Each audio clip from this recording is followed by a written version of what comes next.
Hello, welcome back to my YouTube channel. This is my last couple of days in Jamaica before I left for Canada. I told my cousin that I had not had a fresh coconut since I got here, and he made sure that happened before I left. Here's him cutting it open for me. Thank you very much. It's funny because when I was younger, I did not like coconut water, but I actually had 2 of these and I ended up cutting them open and eating the jelly out the inside with some brown sugar. There was a lot of food here. They also had jerk chicken, and me and my auntie shared a plate while I had my 2 coconuts. That's someone else's drink. That's not my drink. And then this fisherman came and he had a bunch of lobster, and I went over to see what he was doing and how he was cleaning it and preparing it. And I took a video, actually. Very, very cool. He cracked it open and cleaned it for us. He took the guts out of it and he washed it out. I asked him and he said he fished all of these himself. He's a fisherman. He fishes it himself. He cleans it. He sells it himself. And then he told me he had a better video for me. And I was like, what do you mean? And he ended up opening this cooler and it had a bunch more lobsters in it, which is pretty cool. There's a bunch in there. This was the view of the water the next day. Sweet Jamaica, I love you. Then I went to this lady on the market and I bought some vegetables for home. It was all pretty cheap, and look how fresh and beautiful it all is. This whole thing, the thyme, the cocoa, the yam, the onion was only $11. And then we had to go to the bank. Now this is the next day. When I woke up, I'd washed my face the night before when I went to bed, but it felt so greasy and disgusting, and I wiped it off, and you will not believe how dirty my face was. That's the one thing I don't like about this country, is how sweaty and disgusting my face gets.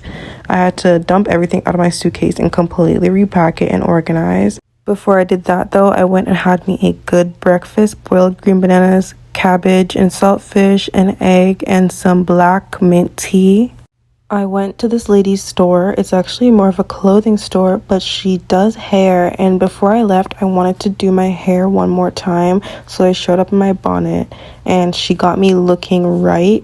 It was 4,000 Jamaican, which is like $40, but I ended up tipping because I would never get my hair done that cheap in Canada. This is the night before I left. I don't know who told me to get my hair done the night before I left.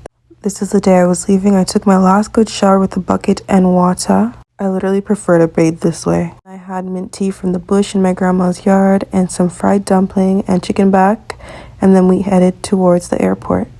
Now I understand why Kingston people call it everywhere that's not Kingston country. It's so nice and built up there. This is me arriving at Norman Manley International. Everyone would tell me that it's not as nice as Mobay, and I do not agree. I actually really liked it. I preferred it because it wasn't as busy.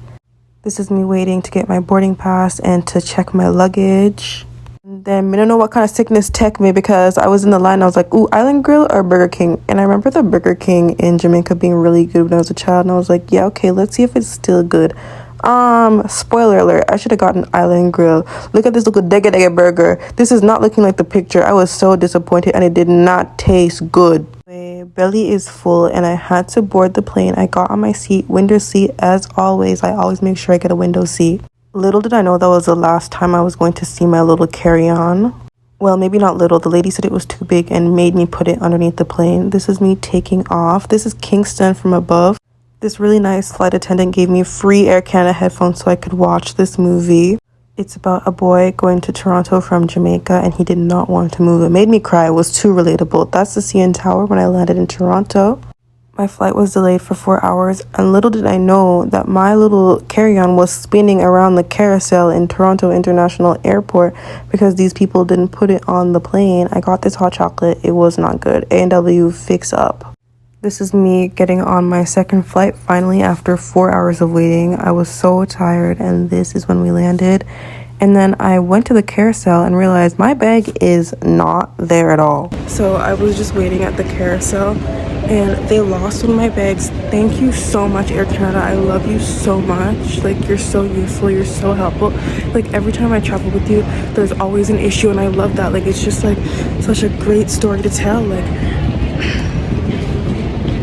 there's nobody. Obviously, there's nobody at the baggage service place because it's 2 in the morning. My flight got delayed by 4 hours, and I get a notification that my bag is on Carousel 6 in Toronto.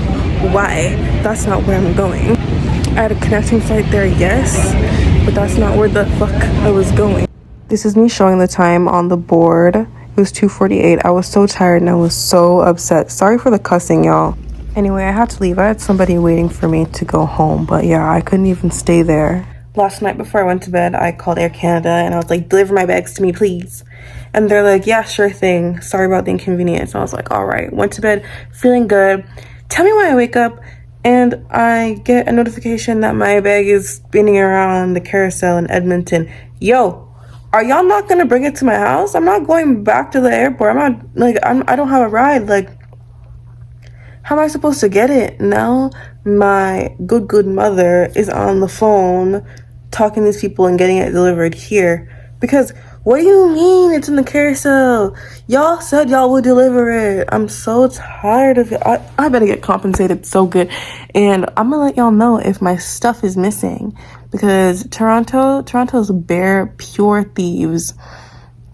If you lose something in the Toronto International Airport, you might as well say goodbye and go order yourself a new one online because you're not getting that back. Anyway, I don't know.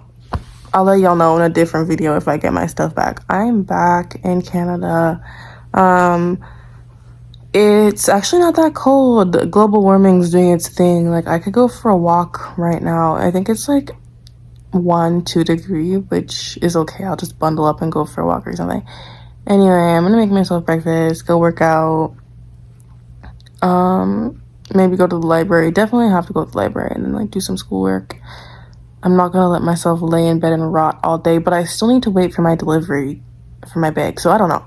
Thank y'all for watching. I'm back in my own bed.